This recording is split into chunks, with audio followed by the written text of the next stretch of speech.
Salut à tous et bienvenue dans cette nouvelle vidéo où aujourd'hui je vais vous montrer comment je vais repasser le contrôle technique sur ma voiture parce qu'en fait elle a eu une contre-visite et la contre-visite c'est simplement la maladie sur ces voitures, c'est que les phares ils ont tendance à péter ici, soit parce qu'ils ont mal été démontés, soit parce que avec le temps ça a joué. Et en fait ce qui s'est passé c'est qu'au contrôle technique le contrôleur a fait bouger mes phares comme ça et puis quand on voit un phare qui bouge comme ça, c'est contre-visite immédiate, parce que phare mal fixé, et donc réglage impossible, ou je ne sais quoi. Donc là maintenant, ma mission, ça va être de trouver une solution pour verrouiller le phare comme il faut. Donc la première solution, ça a été d'aller sur le bon coin, d'en racheter deux. Donc j'en ai racheté deux. Et sur les deux, celui-là, il est impeccable, il n'est pas cassé. Par contre, le deuxième, lui, il est cassé. Donc ce que j'ai fait, c'est que j'ai pris l'exemple sur l'autre phare. Donc en fait, pourquoi j'ai racheté des phares, c'est parce que sur ces deux phares là, les deux sont cassés exactement au même endroit. Et en fait, ce que j'avais besoin, c'est du modèle pour pouvoir refaire la pièce là, ici, qui est ici. Et donc refaire la pièce. Et donc c'est ce que j'ai fait, j'ai remodélisé en 3D la pièce, je l'ai imprimé en ABS, histoire que ce soit un peu solide, et puis surtout on a aussi la partie un petit peu flexible, donc c'est solide mais en même temps flexible, tout comme la pièce d'origine, parce que la pièce d'origine en fait elle est là aussi pour absorber les différentes vibrations qu'il peut y avoir sur la voiture. Et donc comme ça pète au niveau des trucs flexibles, ce qui est cool, c'est que j'ai pas eu besoin de refaire un système pour crocher la pièce en entier.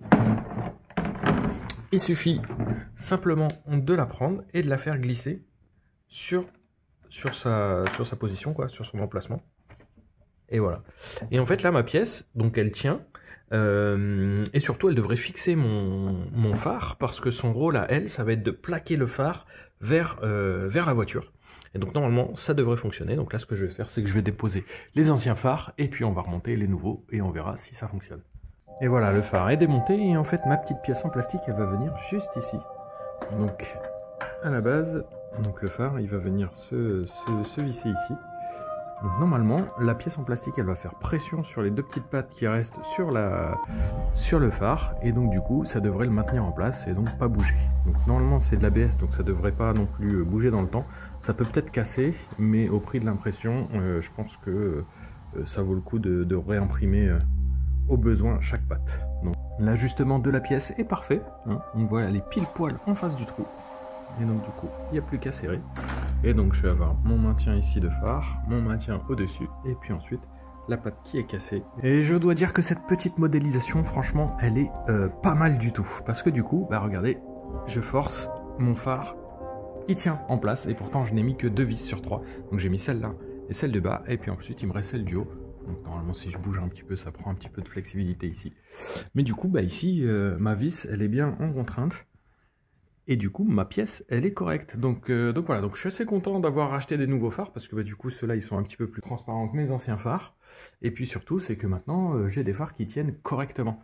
Donc on va démonter celui d'à côté, et puis on va tester ensuite le réglage des phares. Allez, c'est gratuit, petite astuce système D. En fait j'avais un problème sur mes moteurs de phare, où je pouvais pas faire de réglage manuel. Donc à chaque fois que je tournais dans un sens ou dans l'autre, on entendait un petit clac, qui est du coup impossible de régler le moteur et donc la hauteur de mes phares. Et donc ça aussi ça a été pénalisant pour le contrôle technique. Et donc l'astuce ça va être de venir tourner dans le sens des aiguilles d'une montre ici, et en même temps de faire tourner également au niveau de la tige, parce que du coup ça va l'aider, et puis hop, elle va se déverrouiller, et puis d'un coup vous allez pouvoir ressortir. Donc là ce que je vais faire, c'est que je vais le mettre en position maximale. Donc voilà, donc ça c'était la petite astuce là, donc ça m'avait valu une contre-visite, parce que le moteur en fait il n'avait pas de réglage, je pouvais pas le régler.